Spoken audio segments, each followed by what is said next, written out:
Сайн мэцхан өрхөмд үзэгчтэй Тамгын газрын цаг нэвтрүүлгийн энэ удаагийн дугаар үзэгч та бүхэндээ хүрэх гэж байна.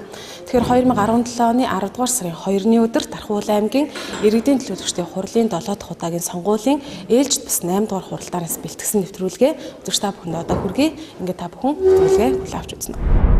Хуралдаанд аймгийн аудитын газрын дарга сумдын иргэдийн төлөөлөгчдийн хурлын дарга, засаг дарга, агентлагийн дарга нар болон аймгийн эцэг даргын Тамгын газрын хилтэс албадын дарга нар зарим мэргэжилтнүүд урилгаар оролцлоо.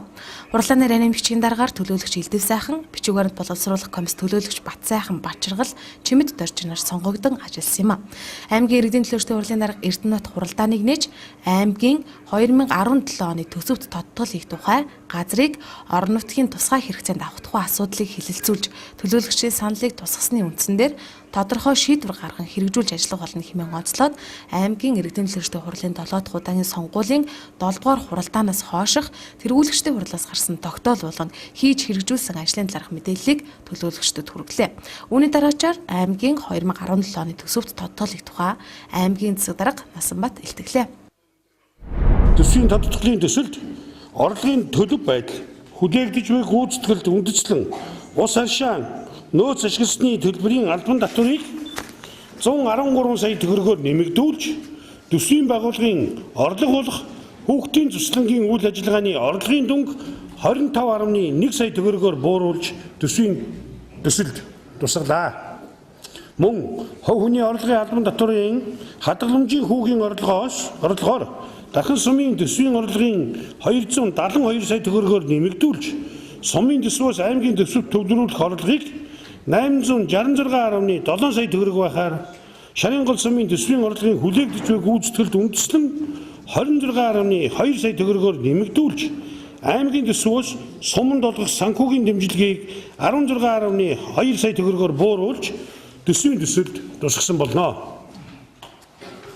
Аймгийн төсвийн байгууллагуудын зарлагын төсвийн тодтолын төслийг боловсруулахдаа урд батлагдсан зардлуудыг нэг үржлэн хянаж, заашгүй шаардлагатай зардлаас бусад бараа үйлчилгээний урсгал зардлыг нэмэгдүүлэхгүй, төсвийн тухай хуулийн 42 дугаар зүйлийн 42-ийн 3-1 заасны дагуу төсвийн захирагчаас ирүүлсэн саналын хүрээнд урд батлагдсан төсөвт багтаан зохицуулт хийх зарчим баримтлсан.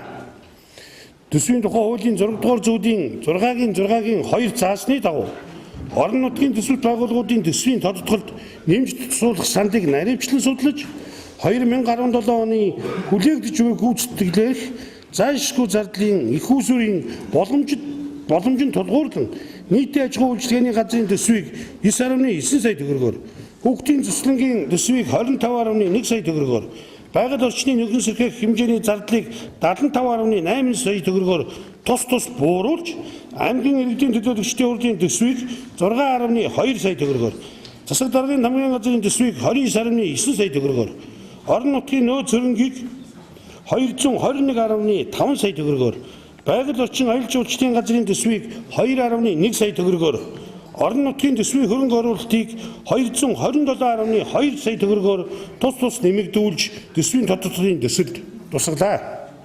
Мөн орон нутгийн төсөвт 35.5 сая төгрөгийг, тусгай зориулалтын шилжүүлгийн төсөвт 81.8 сая төгрөгийг төсвийн шууд захирагчийн саналын хүрээнд урд батлагдсан төсөв дотор нь зардал хооронд нь шилжүүлэн зарцуулахаар төсвийн тодтолын төсөлд зохицуулт хийсэн болно. Аймгийн 2017 оны орон нутгийн хөгжлийн санг 1 тэрбум 595.1 сая төгрөгөөр төлөвлөн хэрэгжтийг нь ханган ажиллаж байна. 2017 оны 9 дугаар сарын байдлаар орон нутгийн хөгжлийн сангийн хөрөнгө оруулалтын тендерийн хэмнэлд магадгүй ажлын зардлаас 11.5 сая төгрөгийн хэмнэлт гарсныг стандарт хэмжилт зүүн хилтэст эталон тоног төхөөрөмж авахд 9.9 сая төгрөг, дахин сумын 5 дугаар цэцэрлэгийн сан техникийн засварын ажилд нэн шаардлагатай байгаа 5.1 сая төгрөгийн өртөгтэй материалын зардлын 1.6 сая төгрөгийг тус хэрэгжүүлэхээр төсвийн төсөлд тусгалаа. Байгаль орчныг хамгаалах, нөхөн сэргээх арга хэмжээний зардлыг 551.4 сая төгрөгөөр өмнөх хуралдаанаар баталсан бөгөөд мөнх ногоон хот хөтөлбөрийн хүрээнд жишг хороол 1-3 төслийн хүрээнд хэрэгжих ногоон байгууламжийн ажлын зөрүү санхүүжилтуулах 45.4 сая төгрөг, тендерийн хэмнэлт 30.3 сая төгрөг, нэршил солих нэг ажлын 10 сая төгрөг, нийт 85.8 сая төгрөгийн хэмнэлтээс шинээр нэг төсөл арга хэмжээ болох аймгийн аялал жуулчлалыг 2030 он хүртэл хөгжүүлэх мастер төлөвлөгөө боловсруулах ажилд 10 сая төгрөгийг зарцуулахаар болон үлдэгдэл 75.8 сая төгрөгийг аймгийн орон нутгийн төсвийн хөрөнгө оруулалт руу шилжүүлж төсвийн төсөлд тусгасан болно.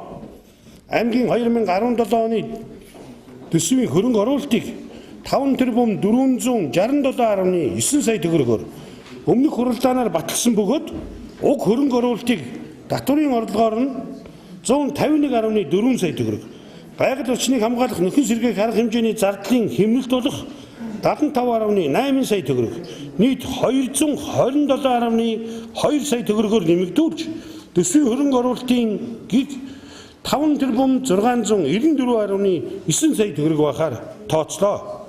Дээрх 227.2 сая төгрөг болон хөрөнгө оруулалтын тендерийн хэмнэлт 272.5 сая төгрөг, нийт 499.8 сая төгрөгийг шинээр болон өмнөх хэрэгжиж байгаа 8 төсөл арга хэмжээг санхүүжүүлэхээр төсвийн төсөлд тусгалаа.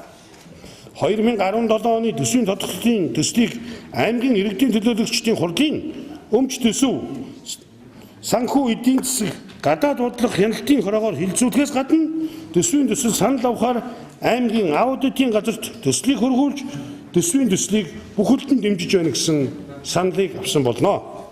Иргэдийн хурлын төлөөлөгч та бүхнээс 2017 оны аймгийн тодтогсон төсвийн орлогыг 21 тэрбум 683.4 сая төгрөг, зарлагыг 20 тэрбум 777.8 сая төгрөг, аймгийн төсвөөс улсын төсөв төлбөрүүлэх орлогыг 408.1 сая төгрөг, аймгийн төсвөөс сумд толгох санхүүгийн дэмжлэгийг 1 тэрбум 65.1 сая төгрөг, сумын төсвөөс аймгийн төсөв төлбөрүүлэх орлогыг 866.7 сая төгрөг, орон нутгийн хөгжлийн санг 1 тэрбум 595.1 сая төгрөг, улсын төсвийн тусгай зорилтын шилжүүлгээр санхүүжих байгууллагын зардлыг 33 тэрбум 84.3 сая төгрөгөөр тус баталж өгөхийг хүсэж байна.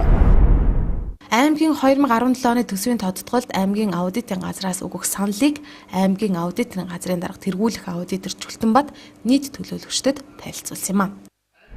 2017 оны төсвийн тодтголын төслийг аймгийн засаг даргын тамгын газраас аудитын газарт 2017 оны 9-р сарын 19-ний өдөр ирүүлсэн болно. Төрийн аудитын тухай хуулийн 15 дугаар зүйлийн 2-ын 4-д орон нутгийн төсвийн төсөл болон төсвийн хөрөнгийн үр ашгийг дээшлүүлэх, орлого нэмэгдүүлэх талаар санал боловсруулж аймаг нийслэлийн иргэдийн төлөөлөгчдийн хуралд оруулах гэж заасны дагуу дараах саналыг өгч байна. 1-д төсвийн орлогын талаар аймгийн иргэдийн төлөөлөгчдийн хурлын 2017 оны 5 дугаар сарын 5-ны өдрийн 01 тогтоолоор баталсан орлогын төлөвлөгөөг 87.9 сая төгрөгөөр нэмэгдүүлж санхүүгийн дэмжлэгийн дүнг 288.2 сая төгрөгөөр бууруулснаар орон нутгийн төсвөөр санхүүжих зарлагын хэмжээг 376.1 сая төгрөгөөр нэмэгдүүлсэн байна. Усны нөөц ашигласны төлбөрийг хүлээгдэж буй гүйцэтгэл 113 сая төгрөгөөр нэмэгдүүлсэн. Төсөвт байгууллагын орлогыг 25.1 сая төгрөгөөр бууруулсан байна. Хүн амын орлогын албан татврын тухай хуульд нэмэлт өөрчлөлт оруулах тухай хууль батлагдсан бөгөөд тус хуулийн 23-ийн 1-д заасны дагуу иргэдийн мөнгөн хадгаламжинд татвар тооцсноор хүүгийн орлого 288.2 сая төгрөгөөр нэмэгдсэнийг тодтголоор оруулжээ.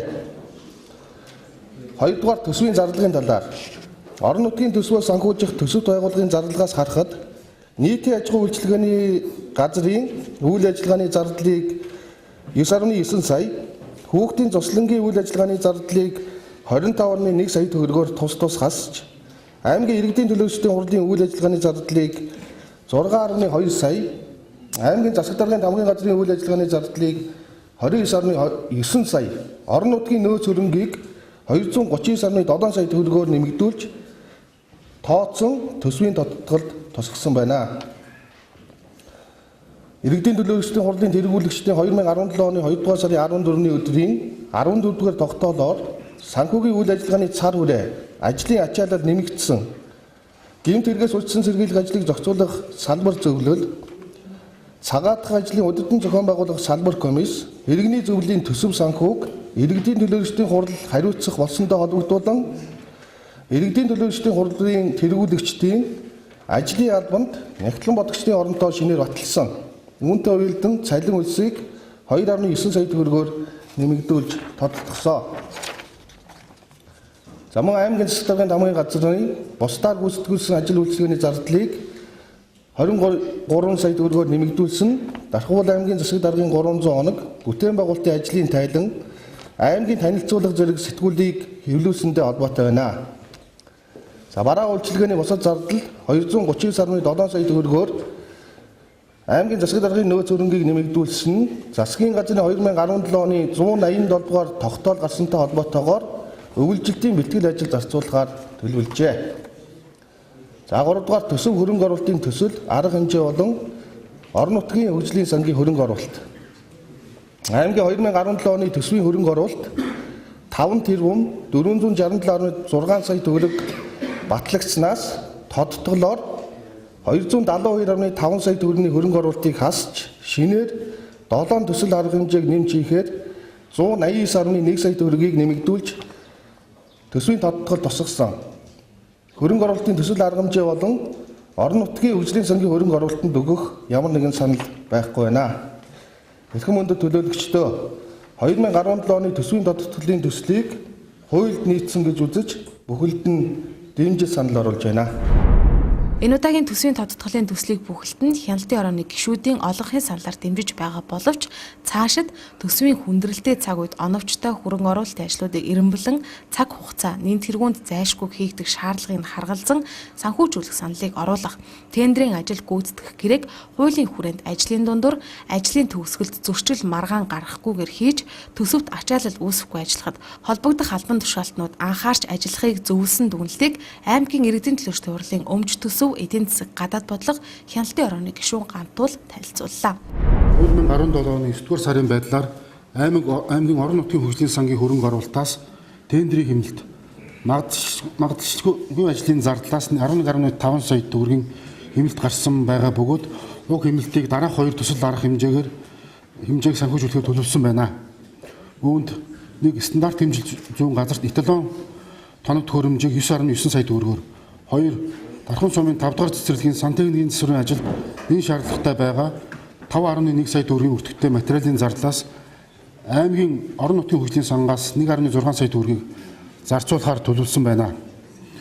Байгаль орчныг хамгаалах, нөхөн сэргээх арга хэмжээний зардлыг 551.4 сая төгрөгөөр баталсан бөгөөд Мөнх ногоон хот хөтөлбөрийн хүрээнд жишг хороолол 1 болон 3 төслийн хүрээнд хэрэгжих ногоон байгууламжийн ажлын зөрүү санхүүжилт болох 45.4 сая төгрөгийг тендерийн хэмнэлт 30.3 сая, нэршил солих ажлын 10 сая, нийт 85.8 сая төгрөгийн хэмнэлтээс шинээр хэрэгжих нэг төсөл арга хэмжээ аймгийн аялал жуулчлалын 2030 он хүртэлх мастер төлөвлөгөө боловсруулах ажилд 10 сая төгрөгийг зарцуулахаар төлөвлөсөн байна.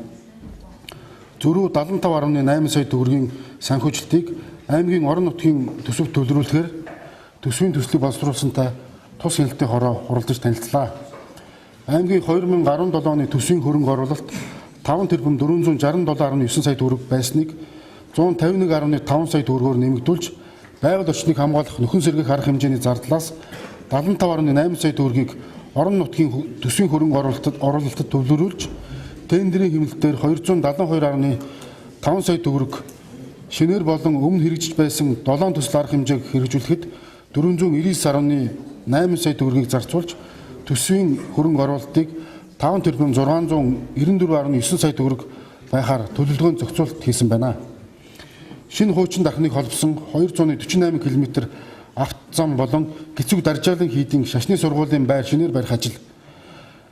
Дархан сумын 6, 7, 8 дугаар багийн авто замын шинжилэлт, шилэн эмнэлэг төсөл, Дархан сумын 8 дугаар багийн 11 дугаар байрны дээврийн засварын ажил, Дархан сумын 15 дугаар багт цэвэр усны шугам шинжилтийн ажилд 20 сая төгрөг, Дархан сумын 5 дугаар цэцэрлэгийн сантехникийн засварын ажилд нэн шаардлагатай байгаа 5.1 сая төгрөгийн өртөгтэй материалын зардалд орон нутгийн төсвөөс 3.5 сая төгрөг, Хурлын танхимын тоног төхөөрөмжийн шинжилтийн ажилд 38.2 сая төгрөг зарцуулахаар төсвийн төсөлд тусгасантай тус танилцаж, энэ удаагийн төсвийн тодтголын төслийг бүхэлд нь хяналтын хорооны гишүүдийн олонхын саналаар дэмжиж байна.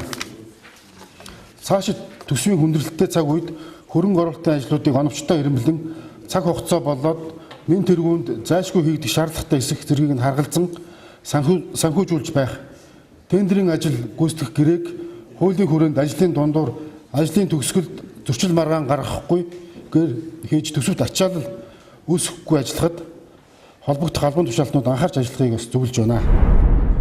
Мөн аймгийн хөрөнгө оруулалт хөгжлийн бодлого төлөвлөлтийг хэлсэн дарга баясгалан газрыг орон нутгийн төсөв хэрэгцээнд авах тухай илтгэлэгч мөн тавьсан юм. Монгол алт 2 үндэсний хөтөлбөрийн 2-ын 5 заасанд бичил уухаагаар алт олборлох, борлуулах үйл ажиллагааг болсонгүй болгох гэсэн ийм хөтөлбөрийн зорилт бол дэвшүүлсэн байгаа. Ингээд энэ алт 2 үндэсний хөтөлбөрийн хүрээнд Дахь аймгийн хэмжээнд тоотлого явуулсан байгаа. Энэ тоотлого нь 2017 оны 5 сарын 17-оноос 2017 оны 6 сарын 16-ны өдрүүдэд аймгийн хэмжээнд эвдэрч нөхөн сэргийлж хийгдээгүй орчсон газрын наривчсан судалгааг гаргах, газрын нэгдсэн мэдээллийн санд оруулах ажлыг бол зохион байгуулж ажилласан.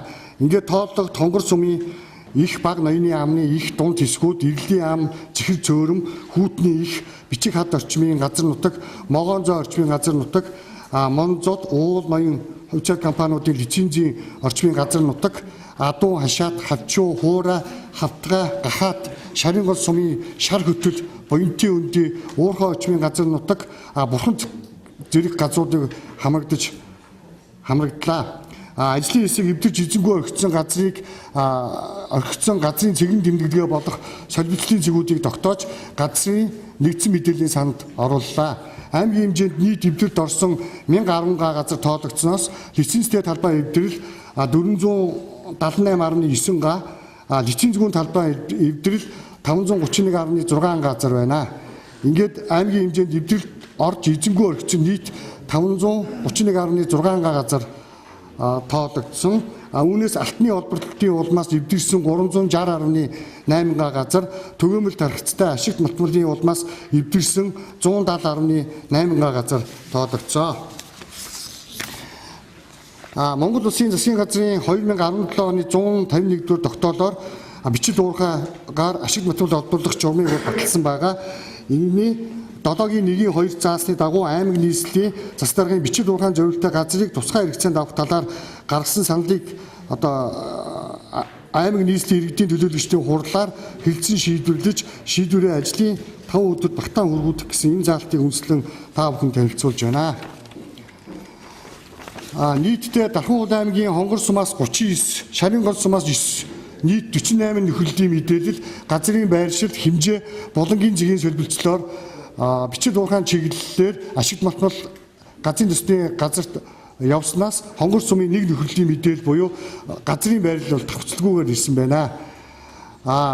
Нийтдээ 47 нөхөрлөлийн мэдээлэл давхцалтай гэснээс үүнд 1-р ойн сан бүхийн хамгаалтын бүс, 2 усан сан бүхийн хамгаалтын бүс, 3 тайгуудын тусгай зөвшөөрлөлттэй талбай, 4 ашиглалтын тусгай зөвшөөрлөлттэй талбай, 5 улсын төсвийн геологийн талбай, 6 хаалттай буюу хүчин төгөлдөр бус тусгай зөвшөөрлийн талбай, 7 орон нутгийн тусгай хэрэгцээний газар, 8 сонгон шалгуулалтын талбайнууд дээр давхцсан байна.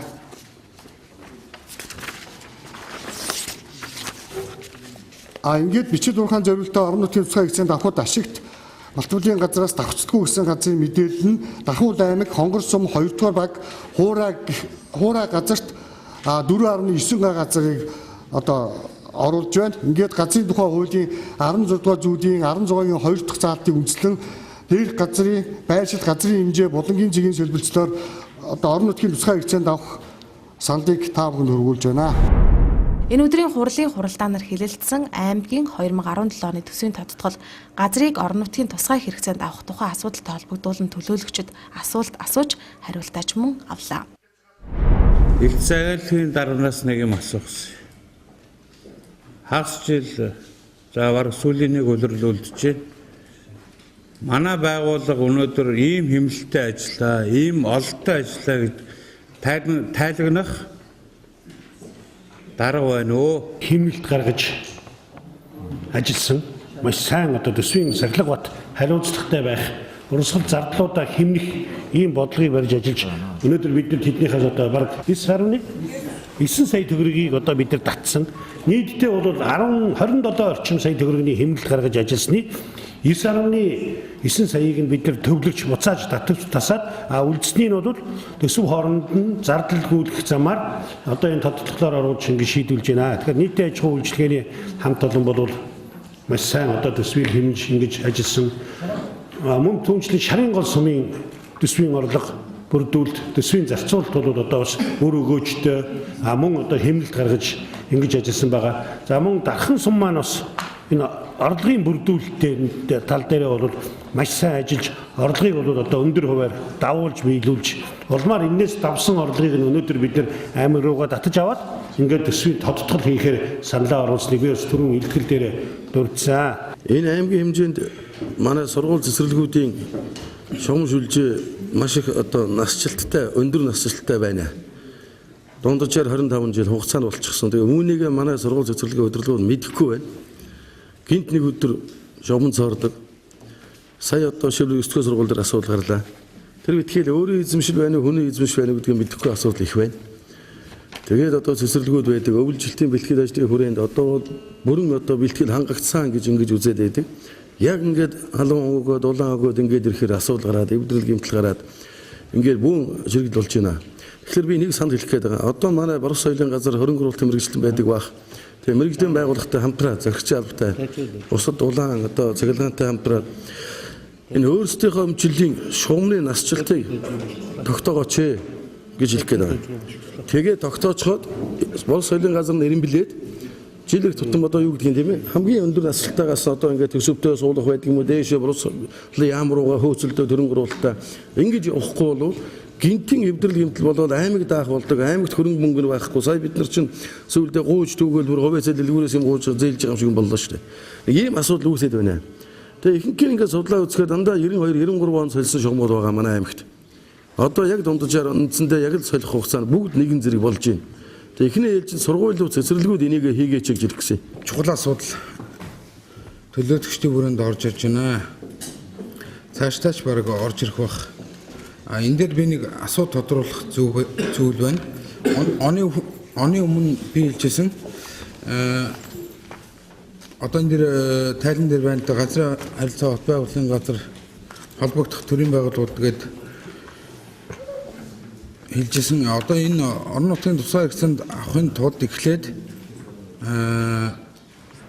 аймаг болон улсын хэмжээний мэдээлэл сандтай давхцсан ийм асуудал байгаа юу гэдэг асуудлыг нэг уурсан хүмүүс асуух гэсэн. Газарт бид нар одоо давхцалтай хэсэг лавлгаа явуулсан байгаа. Энэ лавлгааны хариунд бол энэ газар давхцалгүй гэсэн ийм хариу ирсэн. Үүний дагуу одоо оруулж байгаа.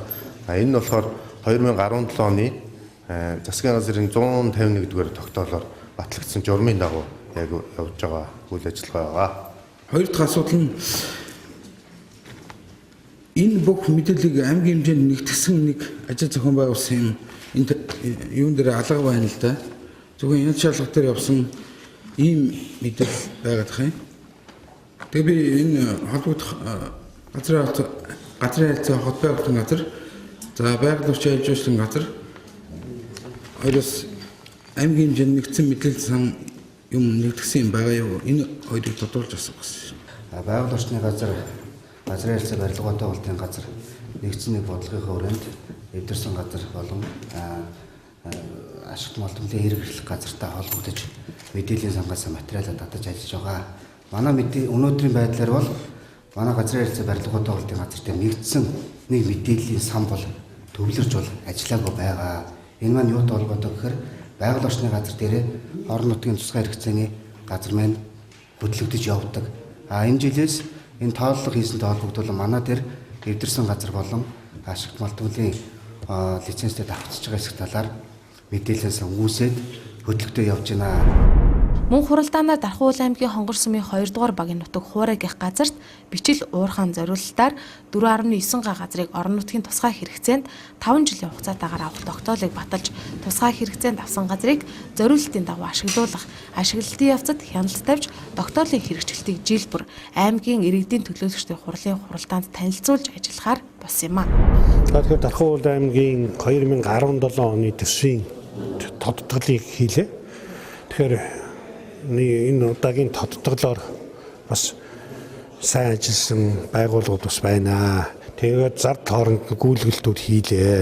Тэгээд нийтийн аж ахуй үйлчилгээний газар Дархан сум маань орлогын төлөвлөгөөгөө давуулж билүүлээ. Халамж үйлчилгээний газар бодит одоо иргэнд нь халамжийг хүртээмжтэй одоо яг оновчтой өгч хийж төсөвт бас оны эцсийн байдлаар одоо хүлээгдэж байгаа үйлчлэгээ 400 орчим сая төгрөгийн хэмнэлт гаргах ийм одоо боломжуудыг энэ хамт олон гаргаслаа.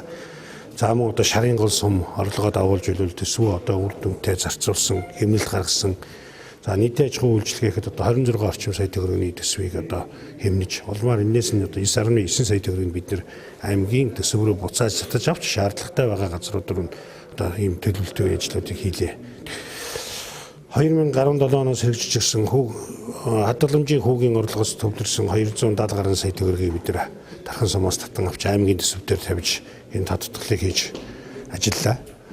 Ерөнхийдөө зөвхөн 2017 онд энэ Монгол Улсын засгийн газрын 151 дугаар тогтоол гарч энэ бичил уурхай эрхлэгчдэд дэмжих энэ Монгол алт хөтөлбөрийн хүрээнд ажлын байртай болох ийм одоо тогтоол гарсан. Энэ тогтоолын хүрээнд аймгийн иргэдийн хурлаар оруулж тусгай хэрэгцээний газрыг бол батлуулж авч улмаар батлуулсан газрыг бол сумын засаг дарга 5 хүртэл гаагаар нөхөрлүүдэд олгох ийм хуультай. Эннийхээ дагуу Дархуул аймгийн хэмжээнд давхцлага өгсөн 4 газрын бас 1 газрын буюу Хонгор сумын 2 дугаар багийн Хуурай аймгийн газар дээр бол 4.9 га газрыг бол сая батлуулж авлаа. Ингээд бол энэний дагуу сумын дарга бол аж ахуй нэгж байгууллагуудтай гэрээ хийж ийм олголтыг хийн. За аймгийн засаг даргын хувьд бол хяналт тавьж ингэж ажиллахаар ингэж иргэдийн хурлын төлөөлөгчдийн зүгээс тавьж байгаа саналуудыг бол бид бас эргэж харж үзэх ёстой. Бид нэр өнөөдөр ажлын байрыг нэмэгдүүлэх, энэ эдийн засгийн эргэлтийг сайжруулахад бол энэ хөтөлбөр хэрэгжих засгийн газраас хэрэгжүүлж байгаа зүгээр аймаг орон нутгийн хэмжээнд бол бага газар нутагтай. За тэгээд мал бүхий иргэд сүүлийн жилүүдэд нэмэгдэж байгаатай холбоотойгоор мөн ойн сангаа хамгаалах, усны их булаг шандаа хамгаалах зэрэгээр бол уг газрууд дээр нь ажлын хэсэг очиж ажиллаж үзэж тэгээд ер нь бол дээрх тэгээд дээр нь олборлолт явуулсан, урд нь уурхай үйлдвэрлэлээр ашиглаж исэн энэ газар дээр нь бол сая санал оруулж ингээд төлөөлөгчд батллаа. Бид бол энэ олборлолт хийгдээгүй онгон ийм байгальтай газруудаа бол авч үлдэх ийм бодлогыг барьж ажиллаж байгаа.